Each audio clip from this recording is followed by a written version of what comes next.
దగ్గర వాచ్ ఉందన్నమాట. దాంట్లో క్లియర్ గా మెన్షన్ చేసింది 1000 స్టెప్స్ కంప్లీటెడ్ అనేసి. అప్పుడు తను చెప్పిన తర్వాత అర్థమైంది 1.5 hour పట్టింది. నాకు అర్థం కాలేదు, జస్ట్ మాట్లాడుతూ పోయినప్పుడు నాకు అసలు టైం కూడా తెలియలేదు అండ్ అల్సర్ కూడా ఏం అనిపించలేదు. కానీ మెయిన్ ట్విస్ట్ ఇక్కడే ఉంది, డోంట్ స్కిప్. నాకేంటంటే జస్ట్ ట్రెడ్మిల్ మీద 20 minutes వాకింగ్ చేసే అలవాటు ఉంది. I never walk for so long అనమాట.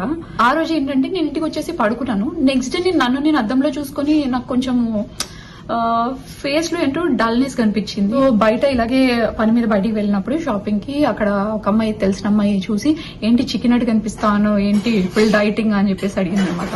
అలసిపోయినట్టు కనిపిస్తున్నావు, చిక్కినట్టు కనిపిస్తా ఉన్నాను అని అంటా ఉన్నారనమాట.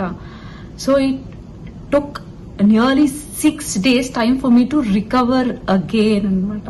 సో దీన్ని బట్టి నేను నేర్చుకుంది ఏంటంటే ప్రతి బాడీ డిఫరెంట్ గా ఉంటుంది, రైట్? బాడీ ఫిట్నెస్ ని బట్టి, వెయిట్ ని బట్టి వాళ్ళు ఎక్సర్సైజెస్ అనేది చేయాలి.